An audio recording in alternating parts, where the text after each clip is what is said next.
Hi readers, it's Lori. Welcome back to my channel, Books, Ink, and Paper, or welcome if this is your first time. I'm glad that you're all here. So I was looking at Facebook this morning, scrolling, and I found this list of library facts or bookish facts that some might be true, but some are clearly not true. So I thought I would bring these forward to you because they're very interesting. A little creepy, a little weird, also a little uplifting. So let's get talking about them. So the first one is ranks up there in the top of the creepy list, and that is that Harvard University Library has 4 books bound in human skin. Apparently, Harvard University did have some books or a book bound in human skin, as far as I can tell in my research. However, they remedied that situation a number of years ago. Apparently, Harvard University had these books bound in human skin more than 90 years. And it doesn't say books, it just says one. And it was a controversial book that in 2022, they really were looking and discovered and identified more than 20,000 sort of indicators of human remains in a variety of collections. And so they spoke to the French authorities and they respectfully disposed of the human skin remains and then bound the books again, or the book again. But yeah, the book was called Destinies of the Soul, which may be the biggest irony of this entire conversation. All right, number 2, Iceland tops the world in per capita book reading. And that is also not apparently true. It's actually the United States and India that top the world in per capita book reading. However, Iceland does print more books per capita than any other country of the world. More than 50% of Icelanders read more than 8 books per year, which, when I thought about how many books I read and how many books most of you that are on my channel read a year, 8 books a year, like I think the last time I maybe read 8 books a year only was when I had small infant children and worked. I just can't even with that, but good for them. Good for them. I'm excited for them. The next one, number 3, is probably true, but it's a little overstated. People who read books are less likely to develop Alzheimer's disease. Actually, they did do a study of the deaths of adults with Alzheimer's, and they discovered that at the age of 89, autopsies showed that people who were avid readers were 30% less likely to have memory loss and had the least physical signs of dementia at that point. So again, these are based on autopsies, not necessarily of people who had Alzheimer's, but they were looking for signs to discover whether or not reading was beneficial to our brains. It has been discovered that reading can delay or prevent the onset of Alzheimer's. I would say that based on my mother's experience and the experience of her sisters, that exercise and walking are also ways in which you can delay or prevent Alzheimer's. Also playing games, working on puzzles, those kinds of things. And so actually inactivity of your brain is really the most challenging if you are trying to prevent some sort of a dementia disease. All right, number 4, in Brazilian prisons, reading a book can reduce a prisoner's sentence by 4 days. Do you think that's true? It actually is. Prisons in Brazil will reduce the sentence of their prisoners by 4 days, a max of 48 days per year per book that they read. So for every book that they read and write a report on, their prison sentences are reduced. Do you think that's a good idea? Feel free to weigh in. I'm just curious. I wonder what would be different in the United States if that was a fact for us as well. I don't know. So number 5, Virginia Woolf wrote all her books while standing up. Okay. The information that I received is that Virginia Woolf did have a desk that was 3 to 6 inches higher than typical desks at that time in history, and that it was sloping. So because of her size, she found it easier to write at her desk while standing. There is no indicator that she wrote all of her books by standing, but she did write a number of them. Her sister also painted while she stood up. There are some other writers who stood while they wrote, if you're curious about that. One of them is Ernest Hemingway. One of them is Winston Churchill. Of course, Virginia Woolf is included in that. And there is a photo of her standing desk if you want to look it up. It's actually quite small. I was really kind of surprised that that was her choice to write, but there you go. We all have our own preferences. And Lewis Carroll wrote while standing up as well. And then finally in this list, Charles Dickens did too. So now you know how many writers, at least in that era, wrote while standing. There probably are more of them today as well, since standing desks have become kind of popular. Number 6, the most stolen book is the Bible. I'm not sure that there's conclusive evidence on this, but a study was done last July that suggests that the Bible is the most stolen book of all time. One of the reasons they attribute the Bible to being the most stolen is because a lot of Bibles are taken from hotel rooms throughout the world. I wouldn't say that that would be necessarily considered stolen, because I think the Gideons placed those Bibles, at least in the United States, but they are an international organization. They place those Bibles in hotel rooms in order for people to be able to have a copy of them should they want one. I know this because my father-in-law, who passed away a number of years ago, was a Gideon. So I think that they actually hoped that people would take the Bible. So is that a stolen Bible? I don't know. All right, number 7, Roosevelt read an average of one book a day.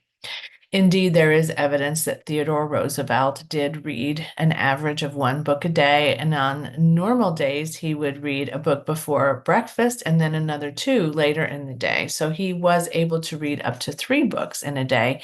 Even when he was president, he was a voracious reader in this way. So that is quite fascinating. I'm assuming that Roosevelt sort of learned the capability to read really quickly. Number 8, there are over 20,000 books written about chess. In 1949, there was a study that was compiled by a man named B.H. Wood, and he suggested that there were over 20,000 books written about chess. I saw a sort of a conversation about this. There was a speculation that there were probably more than 100,000 books about chess, but Google suggests that there's a list of over 500,000 books for the word chess. For the word chess might mean that those are fiction and nonfiction. So people might not necessarily be reading about how to play chess in over 500,000 titles, but it's very fascinating that chess is that popular in the bookish world. It's fascinating to me anyway. Let me know if it's fascinating to you. This next one, number 9, Victor Hugo's Les Miserables contains a sentence with 823 words. I'm going to read to you what research I discovered about this particular claim. Many people attribute that the longest sentence in literature was created by Victor Hugo. That claim is that the sentence in Les Miserables is 823 words long and earns that title. The source given for this is Timothy Fullerton's Triviata, a compendium of useless information, which was published in 1975. So ultimately, this report that I found suggests that he was not correct, and that possibly that was the longest sentence in French literature. But in English literature, they have discovered that Ulysses by James Joyce clocks a sentence at 4,391 words. This has been in the past editions of the Guinness Book of Records. But it looks like Jonathan Coe, The Rotters Club, which was published in 2001, contains a sentence with 13,955 words. So there is a belief that he holds the record in English literature now. But there's a Polish novel called Gates of Paradise with a 40,000 word sentence.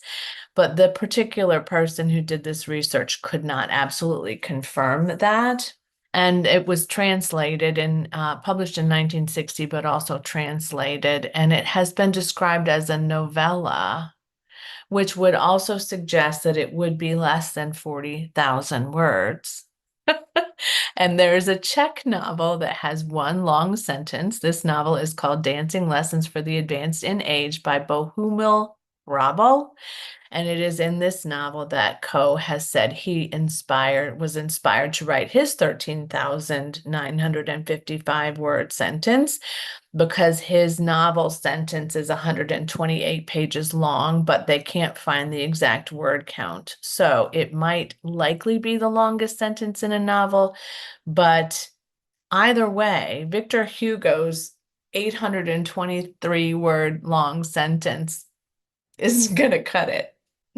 Also, I have almost read Les Miserables about 15 times in my life, I would say, and I just haven't gotten to it yet. So let me know if you are one of the very wonderful people that has completed this novel. All right, number 10, words like hurry and addiction were invented by Shakespeare. It is possible that Shakespeare did use the words hurry and addiction before other people did, but there isn't, I would say, a clear, concise report that this is true, but there are several reports that would suggest that it is. So I can't necessarily confirm or deny that at this point. But if you know, let me know in the comments below so that all of us can benefit from your knowledge and your reference to this, and that we can rest easy that Shakespeare wrote the words hurry and addiction before anyone else.